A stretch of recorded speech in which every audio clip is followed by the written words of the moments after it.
નમસ્કાર મિત્રો, સ્વાગત છે તમારું મારી યુટ્યુબ ચેનલમાં.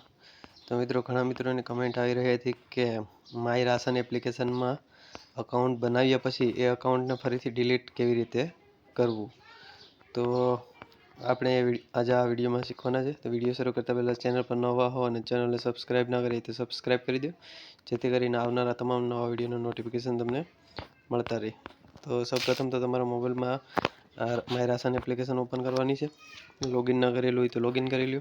ત્યારબાદ નીચે સ્ક્રોલ કરશો એટલે અહીંયા એક ઓપ્શન મળશે, જોઈ શકો છો પ્રોફાઇલ, એના પર ક્લિક કરવાનું છે. ત્યારબાદ અહીંયા તમે થોડું આ બધા ઓપ્શન અલગ અલગ મળશે.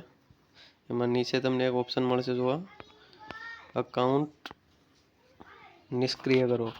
આના પર ક્લિક કરીને ઓકે મારી દેશો એટલે એ સબમિટ થઈ જશે અને તમારું જે અકાઉન્ટ છે રાશન કાર્ડ સાથે મોબાઈલ નંબર લિંક અને આમાં અકાઉન્ટ બનેલું છે, આ પ્રોફાઇલ જે માય રાશન એપ્લિકેશનમાં, એ તમારું અકાઉન્ટ ડિલીટ કરવામાં આવશે.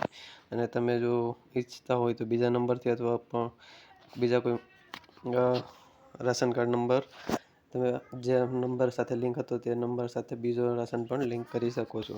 તો આવી રીતે તમે આ અકાઉન્ટ ડિલીટ કરી શકો છો માય રાશન એપ્લિકેશનમાં. આશા રાખું છું વિડીયો સારો લાગે લાઈક કરો, શેર કરો, ચેનલને સબસ્ક્રાઈબ ના કરી તો સબસ્ક્રાઈબ કરી દો.